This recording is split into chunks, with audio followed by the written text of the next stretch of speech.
It's July 30th, and this is my audience for my informative speech.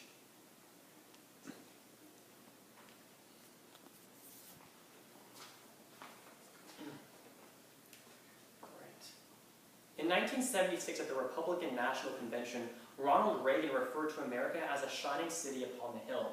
This was because of our unfettered adherence to the American principles of life, liberty, and property on which America, this great country, was founded.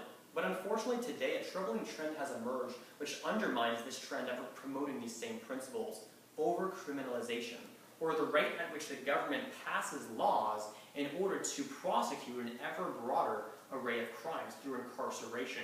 Today we'll be looking at three specific aspects of overcriminalization. First of all, we'll be taking a look at the history or analysis of overcriminalization. Secondly, the effects of overcriminalization.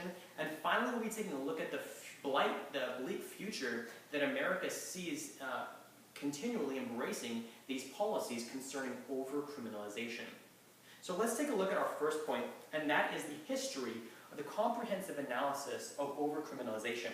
Kelly Stratter, she's a professor of law at Southwestern University School of Law, and she says that the underlying disease is Congress's attempt over the last 40 years to expand federal power to prosecute more and more crimes, end quote.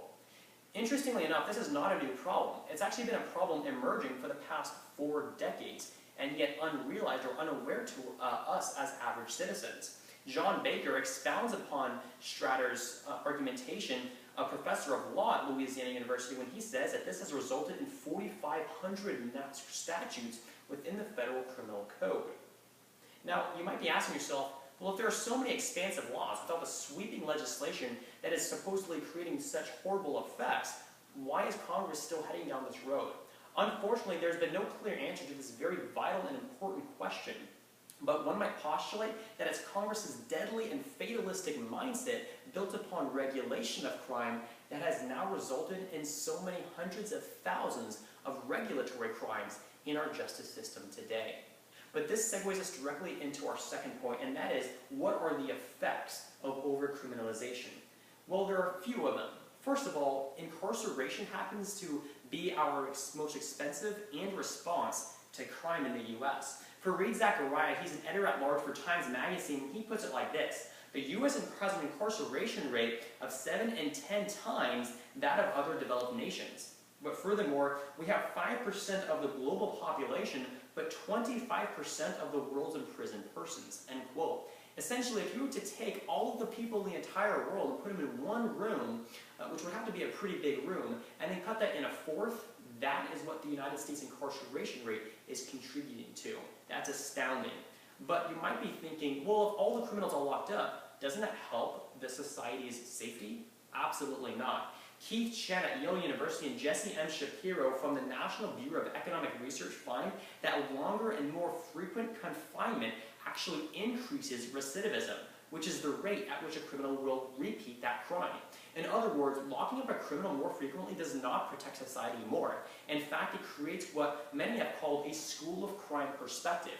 In other words, these criminals, the more they go to jail, are simply going to school to learn how to commit more crimes rather than deterring them from committing future crimes. This is undermining not only our safety, but actually undermining our civil liberties and the principles on which America was founded. As we see in our final point, it's an invasion of our rights. John W. Whitehead, who's a constitutional attorney, says that Congress creates 55 new crimes per year, bringing that total to 5,000 crimes and 300,000 regulatory crimes, concluding that the life is slowly but surely being choked out of our individual freedoms. In fact, Boston lawyer Harvey Silvergate puts this into a bitter perspective when he says that the average American now commits 3 felonies a day.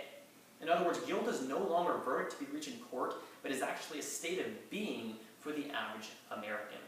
This leads us to our final point, and that is, in light of the effects of overcriminalization and its history, where is America going if we continue to embrace this horrible trend? Abner Schoenwetter, he's a man who was employed by himself, was self-employed by importing lobsters overseas. He'd been importing them from a certain country which apparently was in violation of the Lacey Act, an act that the average constitutional lawyer is not even aware of. Abner Schoenwetter, because of this violation of importing wildlife overseas, was actually sentenced to 8 years in prison and was deemed a criminal for the rest of his life, for which he was unable to actually employ himself ever again. Unfortunately, this is only one example of a plight in which many of thousands of American citizens are finding themselves. John Jessup puts this into perspective when he says that government laws oversee almost everything you do. From banking, hospitals, the internet, money, drugs, taxes, travel, the environment, endangered species, and much, much more. He concludes by saying, "It is no surprise that America is now becoming a nation of criminals," end quote. Are we still that shining city upon a hill?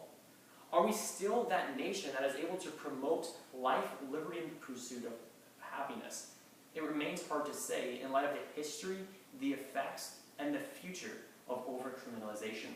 But as American citizens, it's our job not to shy away from these dangerous and surprising effects, but rather to stand up to the facts and make sure that the government is held accountable, to make sure that the government is held by what Ronald Reagan said. Their first duty to citizens are to protect them, not to run their lives. Thank you.